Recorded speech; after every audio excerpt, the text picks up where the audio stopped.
우리 목사님께서 광고하신 대로 오늘부터 15일간 이달 말까지 세천사 기별을 전하는 의료 선교사 교육 세미나를 합니다. 근데 우리 이든밸리에 요양하기 위해서 오신 분들 소외감 느끼지 마세요. 충분하게 여러분들을 위하여 강의가 다 나가고 있고요. 그리고 이제 오늘부터는 오전에 두 강의를 하지요. 1부, 2부로 나누어서 하는데 1부에는 우리 한우분들을 위해서 또 도움이 되겠지만 2부는 그야말로 일꾼이 될 의료 선교사들에게 필요한 내용이 같이 나갈 것입니다. 그러나 이 두 강의는 다 연결되어 있고 하나의 복음이기 때문에 혹시 여러분들이 관심이 있으시면 2부 강의에도 참여하셔도 괜찮아요. 근데 지금 몸이 좀 중한 분들이 계시고 또 금식 이렇게 해서 기운이 없는 분들 계시니까 오전 강의에 힘들게 참여하셨다가 두 번째까지 힘들게 참여할 필요는 없다는 것이고요. 여러분이 여기 오시면 반드시 9시 반 강의에는 의무적으로 참석해야 돼요. 와서 힘이 없으면 의자에 누워서 들어도 귀를 열고 들으셔야 됩니다.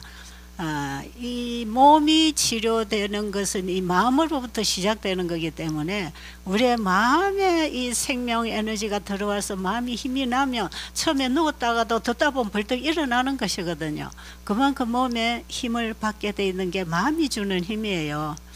그렇기 때문에 아파서 좀 힘이 없어서 누워있고 싶은 분도 여기 오셔서 이렇게 긴 의자에 누워서 들어도 아무 문제가 없습니다. 그러니까 9시 반부터 하는 강의는 반드시 20분까지 나오셔서 마음 준비를 하시고 일체 다 참여를 좀 해주시고요. 그 다음에 곧 이어서 시작되는 2부 강의에는 여러분 자유입니다.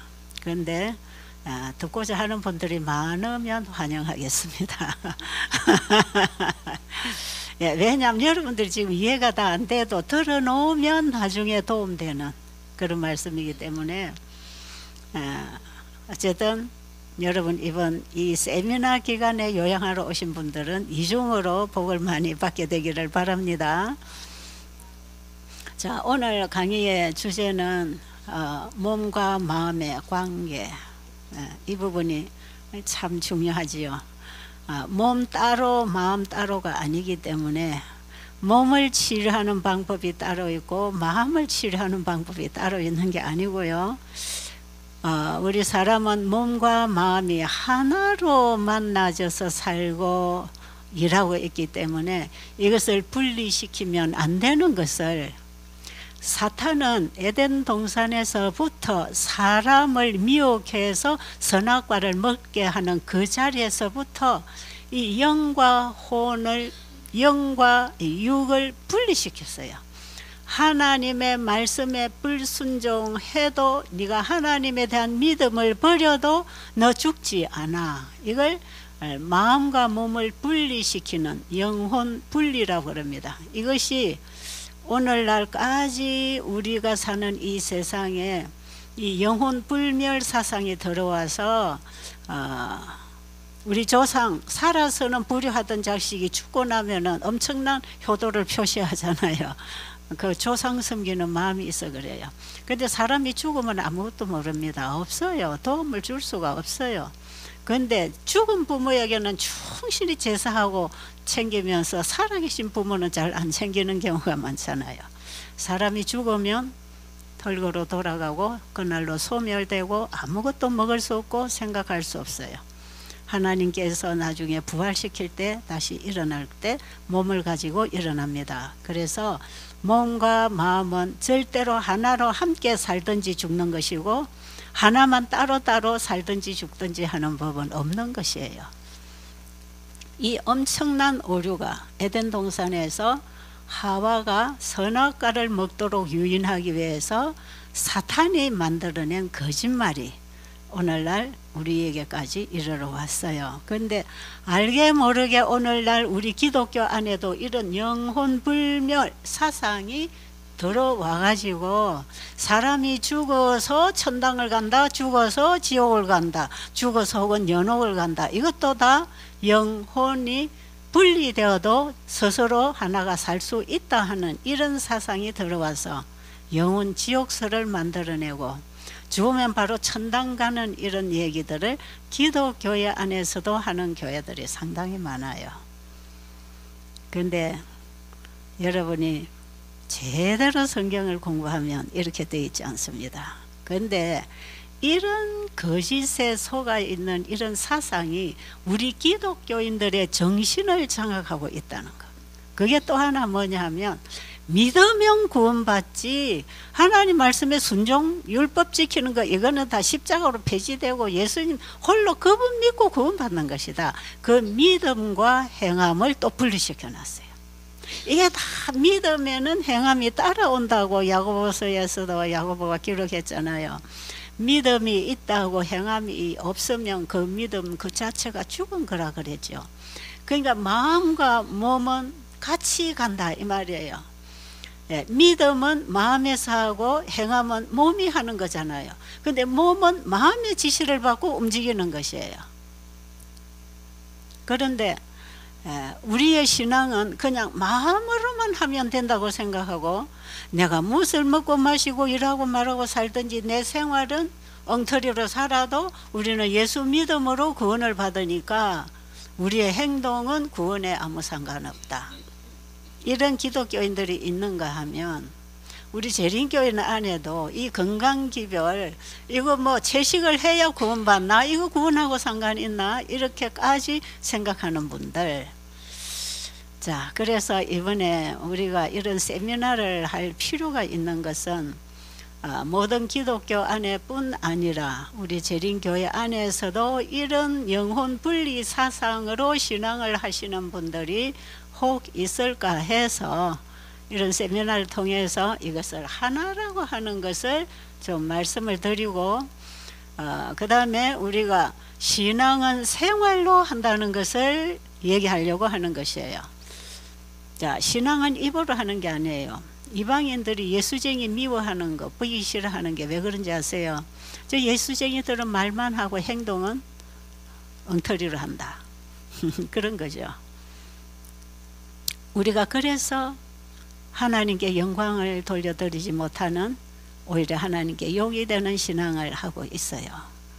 자, 성경에는 이걸 하나로, 언제나 하나로 얘기합니다. 그래서 우리의 신앙, 우리의 믿음이 하나님께 대한 믿음이요, 그 창조하신 하나님에 대한 믿음은 그분이 세상을 창조하신 분으로 믿는 것이고 그분이 세상을 창조하신 그 능력이 말씀에서 왔다는 것을 우리는 분명히 창세기 1장에서 배웁니다. 그렇기 때문에 창조주를 믿는 그 믿음은 그 말씀이 만물을 창조했다는 걸 믿는 믿음이에요. 그래서 이 믿음, 창조주를 믿는 믿음은 그냥 공중에 대고 창조주가 어딘가에 하늘 멀리 계시겠지 이런 신앙이 아니라 말씀에서 하나님을 보고 그 말씀을 받아들임으로 신앙 생활에 순종이 일어납니다. 그래서 신앙은 생활로 나타나는 것이다. 제가 늘 그런 얘기하죠. 베델 수양원을 거의 35년간을 제가 운영을 해 오면서 그 베델 수양원이라고 하는 그곳에서 제가 일하고 일어나는 일들은 제가 특별히 이렇게 좋은 사업을 하느라고 사람들에게 착한 일을 하느라고 이렇게 뭐 환자들을 도와주고 이렇게 한 것이 아니고 그게 내 신앙의 삶의 모습이었다 이 말이에요. 그 베델에서 일어난 저와 함께 일어난 일들은 그게 내 신앙이고 내 신앙 생활의 현장이고 그것이 내 일이었어요. 지금도 제 신앙이 제 일이고 제 말입니다. 지금 제가 여러분들에게 말씀드리는 이런 내용들은 이게 내가 믿는 신앙이고 그 신앙으로 그 하나님을 말씀으로 받아들였을 때 이것이 내 말로 내 생각으로 내 삶으로 만들어진 게 나의 의료 선교 얘기거든요. 베델 수양원이 그동안에 수십 년을 이 의료 선교 사업을 한 것은 그게 바로 나의 삶의 현장이요 내 신앙 생활의 모습이었다. 그래서 이건 특별하게 내 신앙과 분리된 어떤 사업이 아니었다는 거. 그걸 제가 늘 얘기하고 있잖아요. 이제 우리가 이번에 의료 선교사가 된다는 것은 무엇을 의미하는가? 그리고 내가 예수를 믿고 산다는 것은 어떤 모습이 나를 통해 나타나기를 하나님은 원하시는가? 이런 부분을 좀 생각을 해봐야 되고요. 자, 그런 의미에서 우리의 마음과 몸이 하나라고 할 때에 우리의 마음에 하나님의 사랑의 법을 지킬 수 있는 도덕법이 우리의 마음에 기록된 것처럼 우리의 몸에는 인체의 법이 기록되어서 하나님의 말씀이 마음에 들어오고 몸을 통해서 창조의 사역이 이루어지도록 하는 것이 신앙생활이다. 이렇게 여러분이 조금 깊이 들어가서 이해를 하시면 좋겠고요. 자, 우리가 이제 쉽게 이해할 수 있는 내용은 만병의 원인은 스트레스 문제다. 그리고 화이트는 질병의 90%, 어떤 경우는 질병의 대부분은 마음에서 온다. 자, 우리 몸이 병을 앓고 있는 것은 주로 그것이 마음에서 시작되어서 몸이 그 고통을 드러내는 것이 병이다. 이것은 몸과 마음이 서로 하나라는 것을 말해주는 것이거든요. 여러분, 병도 질병의 시작도 마음에서 시작되고 건강 회복도 마음에서 시작됩니다. 그래서 복음 기별이 곧 건강 기별이다. 그래서 우리 몸을 창조하신 예수님이 우리를 치료하신다.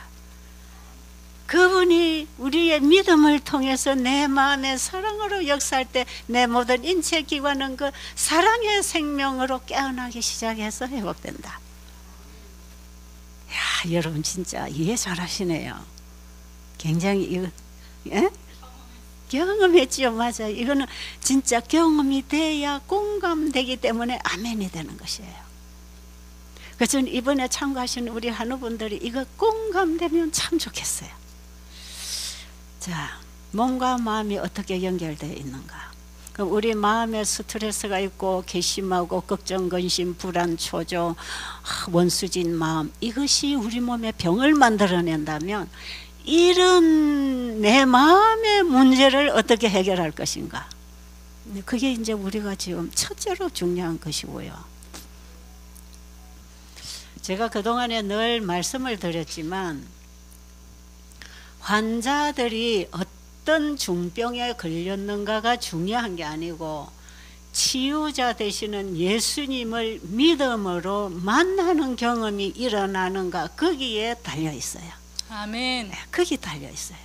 그래서 어떤 경우에는 진짜 중증 환자들이 치료됐다 하는 얘기를 할 때는 반드시 거기는 그들의 신앙 관계가 몸과 하나가 됐다는 것이고, 그 다음에 한 달, 두 달 배대를 있다가는 이런 사람, 제가 하는 세미나에 와서 열흘씩 보름씩 참여하는 사람이라 할지라도 그 신앙의 마음을 닫고 하나님을 향한 관심이 없을 때 그냥 와서 좋은 공기 마시고 좋은 음식 먹고 운동하고 좋은 환경에 같이 있어도 어떤 경우에는 크게 회복의 경험을 못하고 약간의 물질로 받은 도움만 받고 가는 분들이 있다 이 말이죠.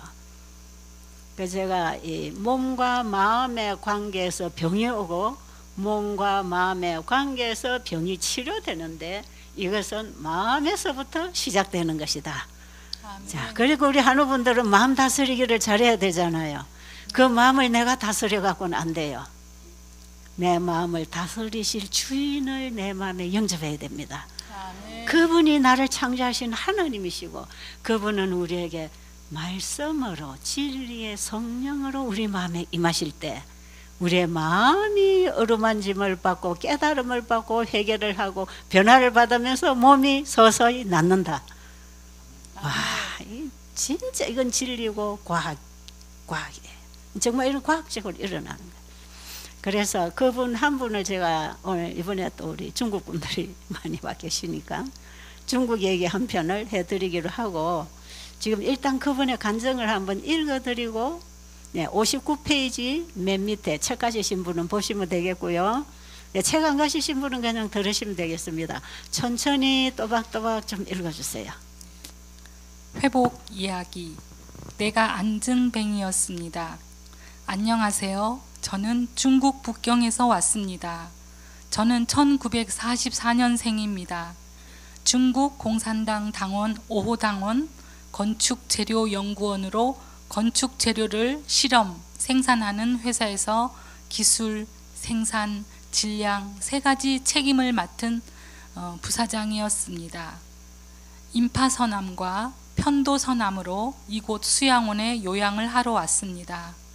사도행전 3장 2절에서 8절을 보면 나면서부터 안전뱅이가 성전문 앞에서 성전으로 들어가는 베드로와 요한에게 구걸할 때 베드로가 말하기를 은과 금은 내게 없거니와 내게 있는 것으로 내게 주노니 곧 나사렛 예수의 이름으로 걸으라 하고 오른손으로 잡아 일으키니 발과 발목이 곧 힘을 얻고 뛰어서서 걸으며 성전으로 들어가면서 걷기도 하고 뛰기도 하며 하나님을 찬미하였습니다.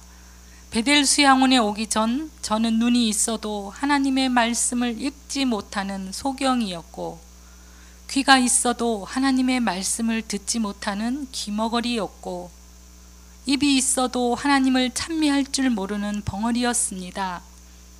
하나님이 계신 것과 천국이 있는 것과 예수님이 재림하신다는 것이 믿어지지 않았습니다.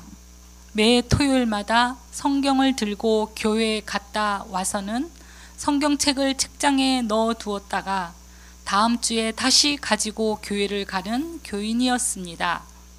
어느 날 다리가 있어도 걸을 줄 모르는 한 안전뱅이가 베델 수양원에 오게 되었습니다. 이튿날 아침 첫 강의에서 이곳에서는 2가지 음식을 드리는데 하나는 육신의 음식이요 하나는 영적 음식입니다 하면서 요한복음 6장 63절의 말씀을 주셨습니다. 살리는 것은 영이니 육은 무익하니라. 내가 너희에게 이른 말이 영이요 생명이니라. 육체의 병과 영적 병의 원인은 하나님의 말씀을 거역하고 잘못 먹고 잘못 산 결과임을 가르쳐 주시고 이제 우리가 하나님의 치료실에서 하나님의 처방으로 올바르게 먹고 올바르게 살면 된다고 가르쳐 주셨습니다. 참으로 마음에 드는 강의였습니다. 날마다 원장님의 강의를 열심히 듣고 또 성경을 열심히 공부하고 진심으로 기도하고 찬미하는 사이에 마치 땅에 스며드는 보슬비와 같이 하나님의 말씀이 굳어진 나의 마음에 스며들기 시작하였습니다. 매 시간 듣는 강의와 날마다 읽는 성경 말씀에서 눈물을 흘리며 나와 딸과의 갈등으로 생긴 병에서 이전에 깨닫지 못했던 나의 죄가 줄줄이 흘러나오면서 하나님께 무수한 회개의 기도를 드렸습니다. 더욱이 하나님을 그렇게 불신하고 소신한 것을 너무나 회개하였습니다. 몇 번이나 눈물과 콧물에 흐느끼며 애통하며 회개하였습니다. 또한 하나님이 우리를 그렇게 사랑하신다는 것과 우리와의 약속을 깊이 깨달았습니다. 여인이 어찌 그 젖먹는 자식을 잊겠으며 자기 태에서 난 아들을 긍휼히 여기지 않겠느냐. 그들은 혹시 잊을지라도 나는 잊지 아니할 것이라. 이사야 49장 15절. 이 많은 하나님의 사랑과 약속의 말씀에 수없이 눈물을 흘리면서 탕자 아들이 돌아오기를 기다리는 아버지의 모습이 예수님의 모습에서 나타났습니다. 그 깨끗한 사랑이 나의 몸과 마음에 스며드는 것을 느끼면서 마음이 바뀌기 시작하였습니다. 좁쌀만한 노란 꽃을 보며 너희도 하나님이 창조하셨단 말이지? 졸졸 흐르는 시냇물 소리를 들으며 너희도 하나님이 창조하셨단 말이지. 주님의 창조하신 세계는 그렇게 아름다웠습니다. 풍선을 분 것처럼 커진 암덩어리를 만지면서 무릎을 꿇고 하나님께 간절히 기도하였습니다. 두려워 말라, 내가 너희와 함께 함이니라. 놀라지 말라, 나는 내 하나님이 됨이니라. 내가 너희를 굳세게 하리라. 참으로 너희를 도와주리라. 참으로 나의 오른손으로 너를 붙들리라. 이사야 41장 10절. 이 말씀에서 큰 힘을 얻었습니다. 굳게 믿었습니다. 하나님이 정말로 그의 의로운 오른손으로 나를 붙들어 주시고 굳세게 하시고 도와주셨습니다. 그의 전능한 치유의 손길이 뻗쳐왔습니다. 그렇게 무시무시하게 크던 암덩어리가 줄어들기 시작하여 한 달여 지난 지금은 새알 만큼 작게 되고 계속 줄어들고 있습니다. 또 왼쪽 팔에 20년이 넘는 동안 여러 개의 이어진 혹들이 있었는데 어느 날 아침 일어나 보니 웅덩이가 생겼습니다. 두 혹이 각기 양쪽으로 줄어드는 것이었습니다. 너무나 기뻤습니다. 노래가 흘러나왔습니다. 좋으신 하나님, 좋으신 하나님, 참 좋으신 나의 하나님. 영적의 병이 치유되기 시작하니 육체의 병이 스스로 치유되고 있었습니다. 처음에는 병을 치유하기 위하여 성경을 읽었고 병을 치료해 달라고 기도드렸지만 지금은 하나님의 말씀에 순종하며 예수님을 만나서 영생의 길로 가기 위하여 성경을 공부하고 기도하게 되었습니다. 환우 여러분, 오늘 내가 곧 안진뱅이입니다. 그 탕자입니다. 다리가 있어도 걷지 못하던 이 안진뱅이가 나사렛 예수 그리스도의 이름으로 발과 발목에 힘을 얻고 하나님의 집으로 돌아가고 있습니다. 오늘 이 자리에 서서 하나님을 목청껏 찬송합니다. 무한한 감사와 영광을 드립니다. 동시에 이 좋은 예수 남편을 소개해 주신 훌륭한 중매꾼 최차순 원장님께 뜨거운 감사를 드립니다. 사랑합니다, 나의 예수님. 사랑합니다, 아주 많이요. 사랑합니다, 나의 예수님. 배역한 자식들아 돌아오라. 내가 너희의 배역함을 고치리라. 예레미야 3장 22절. 여러분, 우리 모두 하나님과의 막힌 담을 헐어버리고 하나님께로 돌아갑시다. 아멘. 정말 감동적이지요. 생생한 실화입니다. 이거는 처음에 이분이 저희 수양원에 오기 전에 전화가 왔어요. 한국에서. 제가 지금 한국에서 어느 요양원에서 3개월간 요양을 하고 지금 비자 문제로 중국에 들어가는데 갔다가 제가 곧 나와서 베델 수양원에 좀 가려고 합니다. 그래요. 그래서 제가 한국에서 3개월 동안 요양원에서 요양 생활을 했다면 몸이 좋아졌을 텐데요 했더니 아니요, 더 커졌습니다. 그래요. 그래서 여러분, 이 생활을 해도 더 나빠지는 분이 있을 수 있거든요. 그래서 제가 그러면 3개월간 요양 생활을 해도 그 암이 낫지 않았다면 여기 와도 거의 마찬가지입니다. 거기나 여기나 별 다를 바가 없어요. 그러니까 거기서 배운 것을 중국에 가셔서 생활에 실천을 해보시면 그래도 병원에 가서 항암제 이런 거 하는 것보다는 훨씬 편할 테니까 그냥 집에 가서 배운 대로 실천하면 좋을 것 같아요. 그래서요. 왜냐하면 이분은 또 재림교회를 신앙은 그렇게 없지만 좀 다니고 계시는 교인이었어요. 그리고 제가 그분을 또 오시지 말라고 한 것은 한국 분도 아니고 외국 분이 와서 지금 암이 완전 말기 상태인데 또 여기서 요양원에서 해도 안 돼서 더 나빠지고 있는데 베델에 와서 뭐 별거 있겠습니까? 그러니까 와서 또 안 되면 이 나중에 자기 나라에 돌아가지도 못하고 큰 변을 당할 수도 있거든요. 그래서 저는 외국에서 오시는 이런 환자분들, 너무 중증 환자는 사실은 오시지 말라고 해요. 왜냐하면 응급 상황이 생기면 병원에 가도 이 보험이 없기 때문에 또 많은 부담을 물어야 되고, 특히 이제 미국이나 저런 나라에서 오시면 이 시차 관계로 몸이 더 나빠질 수가 있어요, 당분간.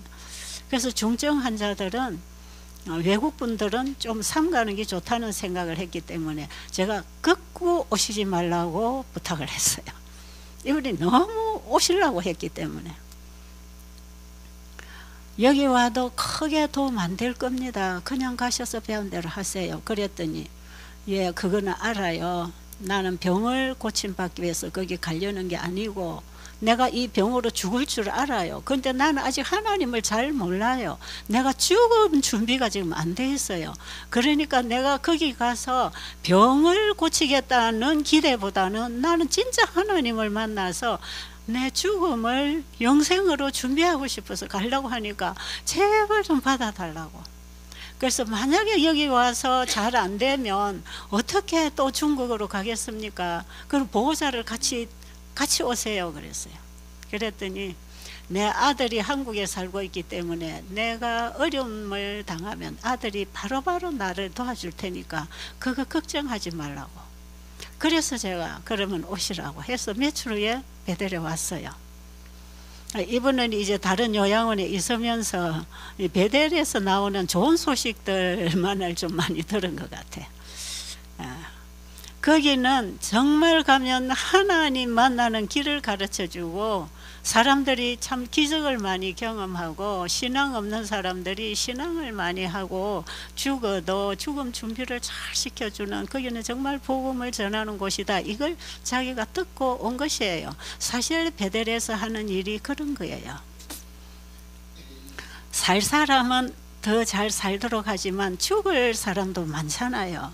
죽을 사람은 죽음을 가장 잘 맞이하도록 죽음 준비를 시키는 게 이 우리 의료 선교사들이 할 일이거든요.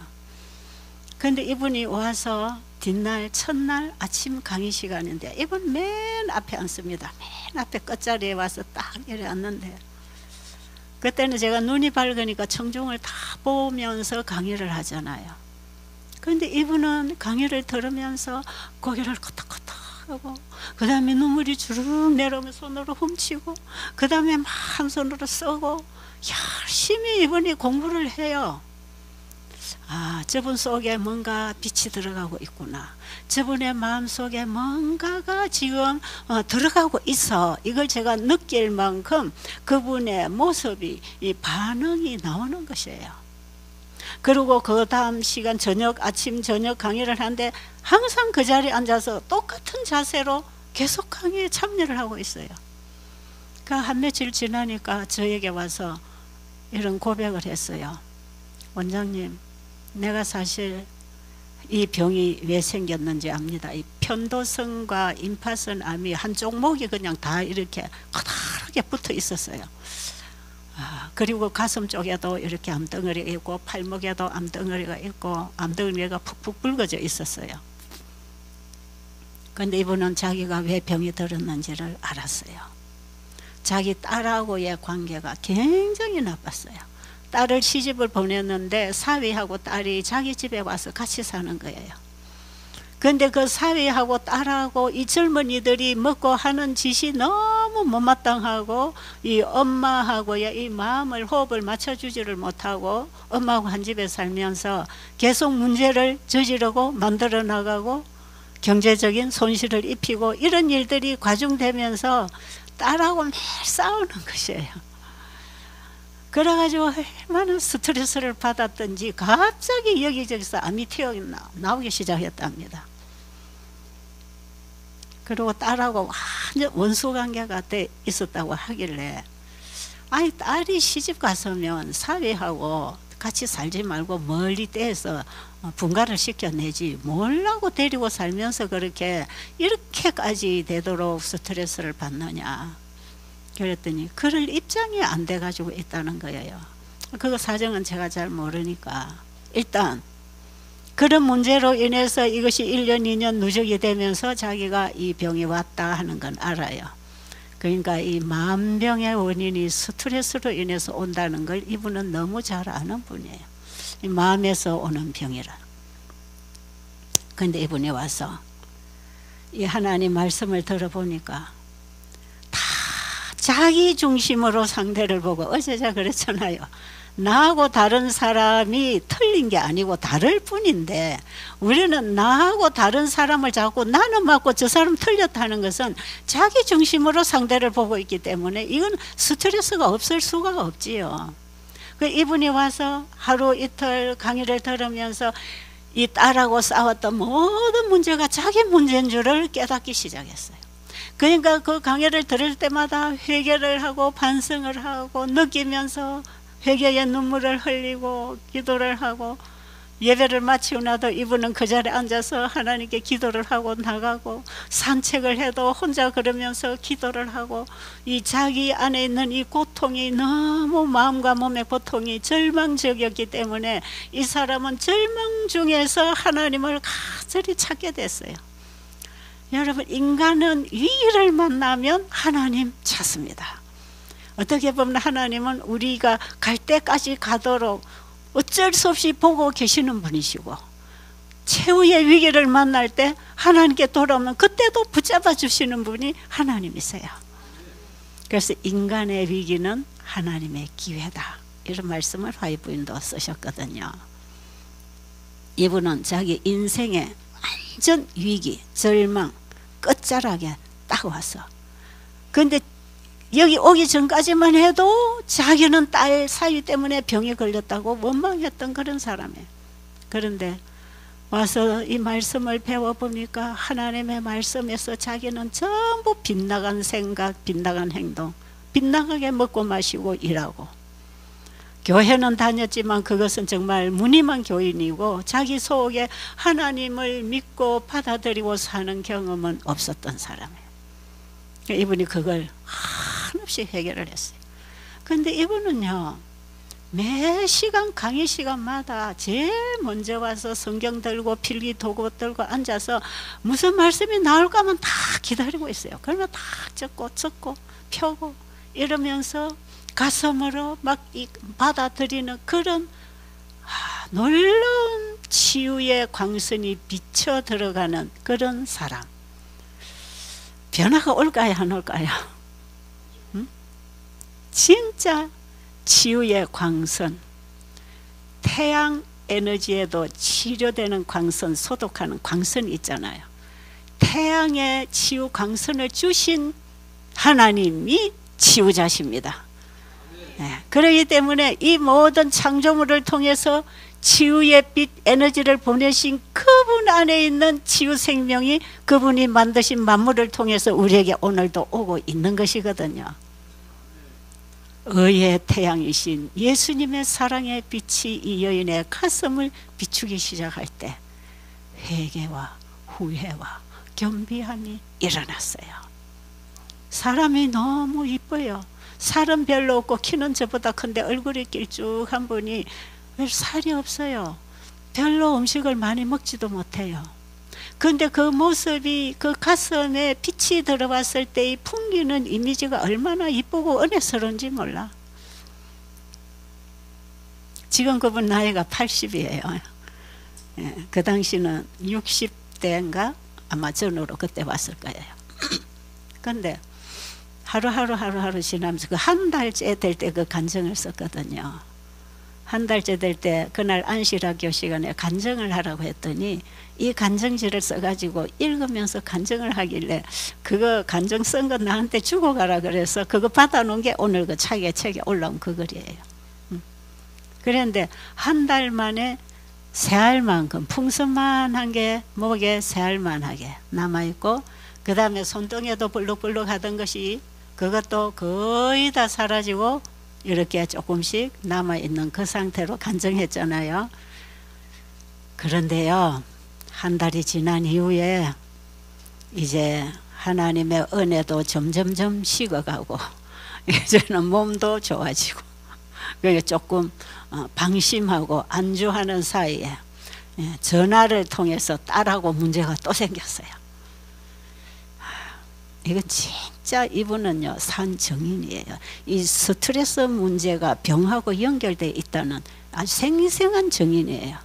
근데 이분이 며칠 지나고 나니까 거의 다 없어지던 암이 다시 부풀러 올라요.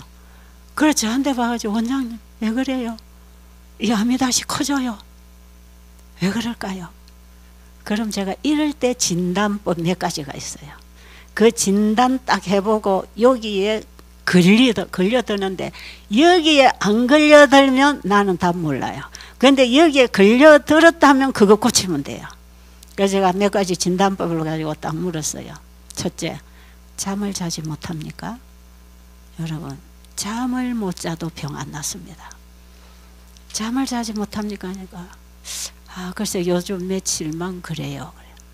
그렇군요. 그리고 과식을 하십니까? 아니요. 과식은 절대로 안 합니다. 그리고 스트레스가 있습니까? 예, 요즘 며칠요. 그래요. 그게 뭡니까? 그 스트레스 때문에 잠을 못 잡니까? 그러니까 그렇대요. 그럼 그게 뭡니까? 그게 원인입니다. 그랬더니 딸이 다시 전화가 왔는데 또 엄마 화를 확 뒤집어 놓는 거예요. 그러니까 이제 내가 집에 가면 딸 사이에 앉혀놓고 엄마가 잘못했어. 내가 너희들을 이해를 못했어. 정말 미안해.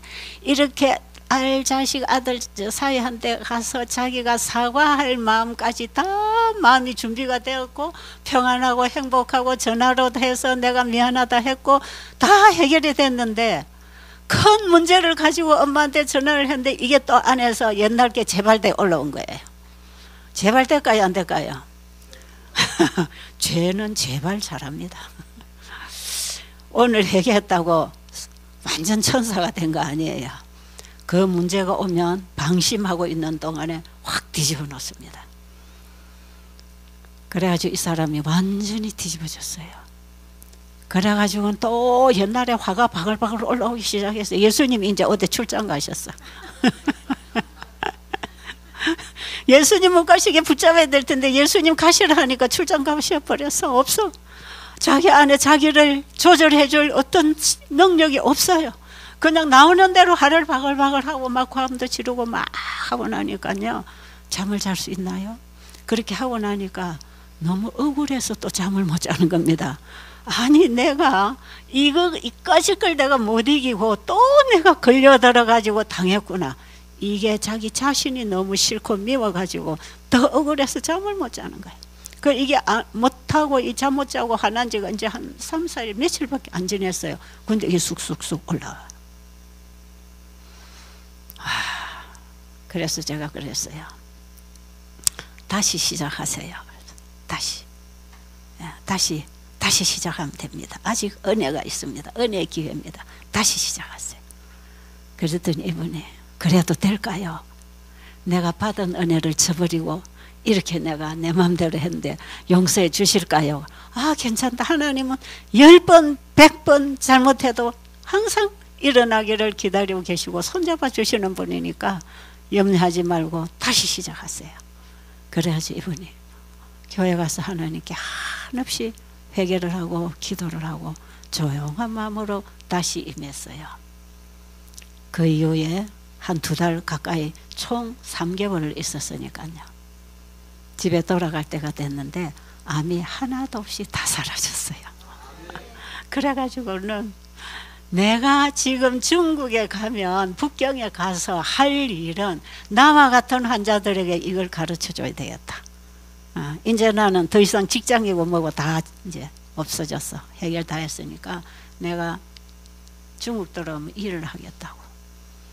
그러면서 뭐 어떤 환자는 어찌해야 됩니까? 막 이런 물음이 와서 제가 그래서 여기서 3개월 동안 보고 듣고 배운 거 그걸 가지고 다른 사람에게 해주면 된다고. 그분이 신나게 중국으로 돌아갔어요. 살도 약간 붙어가지고 예쁘게 됐어요. 그래가지고 가더니 한 달쯤 지나니까 전화가 왔어요. 중풍병 환자를 좀 도와줘야 되겠는데 어떻게 하면 되겠습니까? 그래. 아니 여기서 집사님이 경험한 그걸 그대로 갈식음식하고 건강식하고 예수님 전해주고 그거밖에 뭐 있습니까? 그거 하세요. 집사님이 낳은 그 경험, 그 나의 예수를, 나의 복음을 전해주면 됩니다. 새천사는 영원한 복음을 가지고 있고 가진 자가 가진 복음을 전하는 거거든요. 그래가지고 이분이 그렇습니까? 저도 그럴 것 같은데 혹시나 다른 방법이 있나 하고 전화를 했대요. 그래가지고 그 환자를 집에 데리고 와서 봉사하기 시작하는데 또 다른 환자를 데리고 와서 봉사하기 시작하고, 그리고 이 환자가 또 낫고 나가니까 또 다른 환자 데리고 와서 가정요양원이 됐는데요. 그 이후에 한 1년쯤 지나니까 전화가 와가지고 여기서 교회를 개척했다는 거예요. 그 자기가 지도자가 돼 있는 거예요. 정말 놀라워. 내 북경 가면 그분을 찾아봐야 되는데 전화번호도 없고 이름도 없어. 그냥 우리 방명록에 이름 적어놓은 것밖에 없는데 제가 그 기억을 못해서, 진짜 그분을 제가 한 번씩 그 글을 읽을 때마다 이분을 제가 한 번씩 생각하거든요.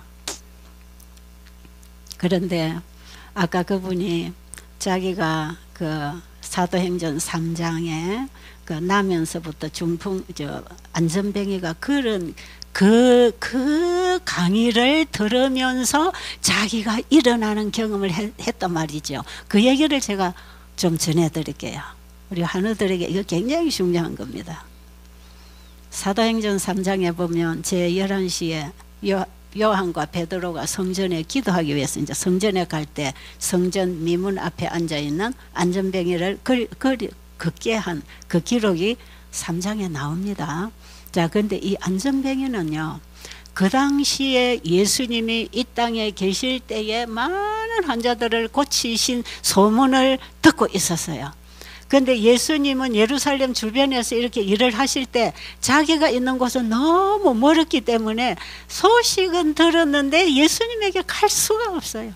자기가 안전병이니까 누군가가 도와주지 않으면 예수님을 스스로 찾아갈 수 없는 이런 환자예요. 그러니까 나면서부터 걷지 못했던 이 환자가 얼마나 걷고 뛰고 싶었겠어요. 그래서 이 간절한 소원을 알아차린 친구들이 이 안전뱅이를 업어다가, 여러분 지금은 비행기를 타고 오거나 차를 타고 오면 될 텐데 그 당시에는 먼 길을 걸어야 됐잖아요.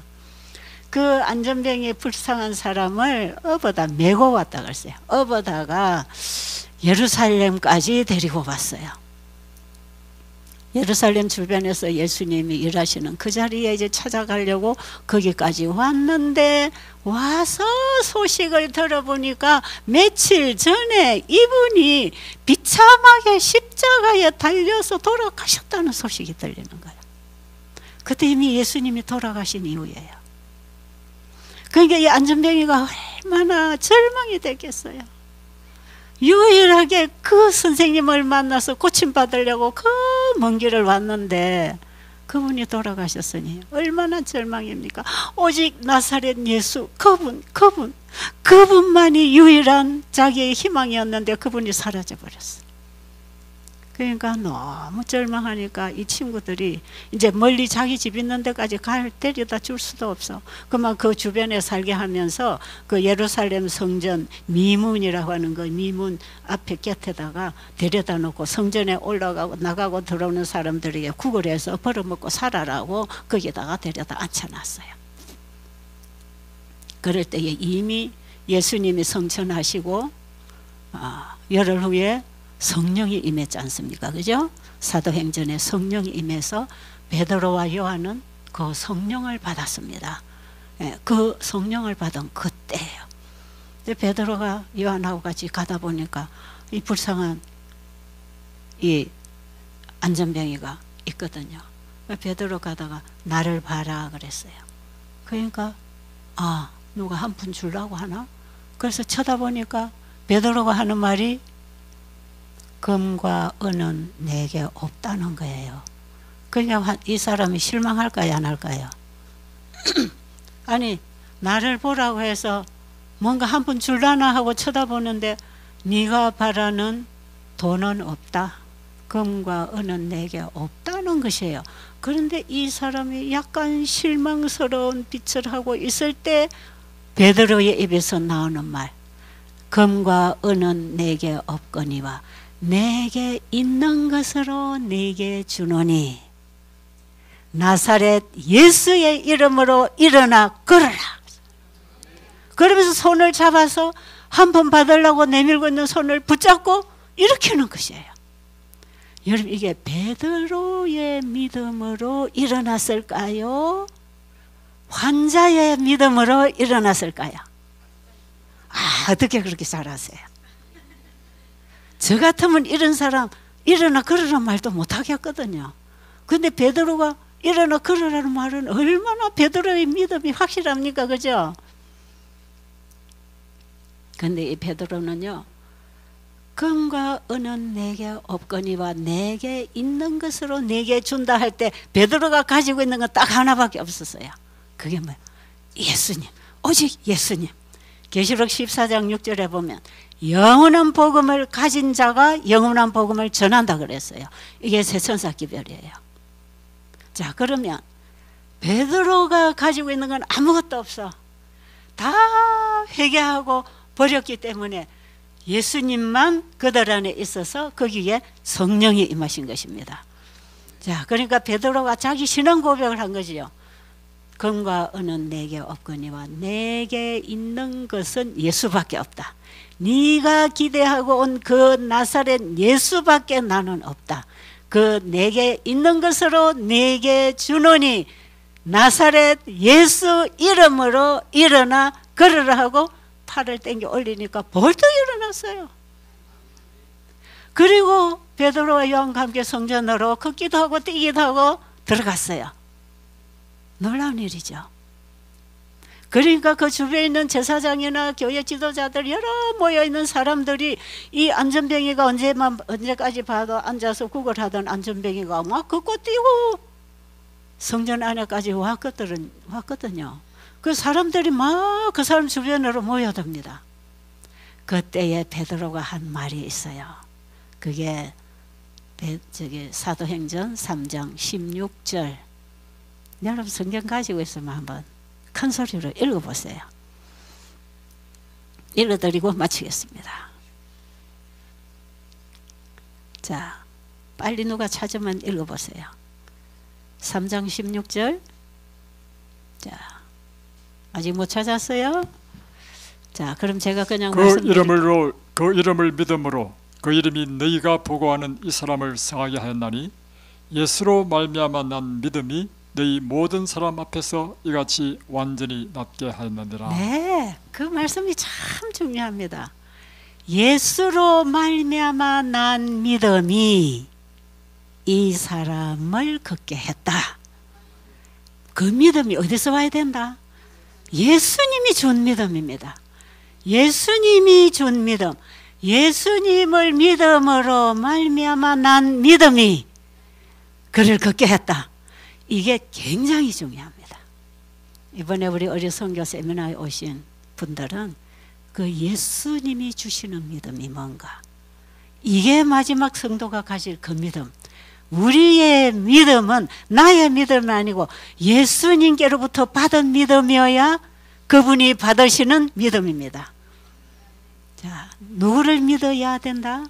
예수님을 믿는 그 믿음, 예수님으로 말미암아 난 믿음. 그러니까 우리의 믿음은 오직 예수님. 현미밥도 아니고 좋은 공기도 아니고 좋은 환경도 아니고 저 목사님도 채집사도 아니고 누구? 예수님으로 난 믿음. 그래서 우리는 이 모든 것을 통해서 예수님을 알려주고 전해야 됩니다. 이것이 우리 선교사들이 하는 일이고 복음 전도자들이 할 일이에요. 기도드리겠습니다. 하나님 아버지, 지금도 살아계셔서 우리에게 믿음을 주시는 분이고 그 믿음을 받았을 때 하나님은 하나님이 허락하신 일을 이루십니다. 오늘 우리가 그 믿음을 다 소유하도록 도와주세요. 예수님 이름으로 간절히 기도드립니다. 아멘.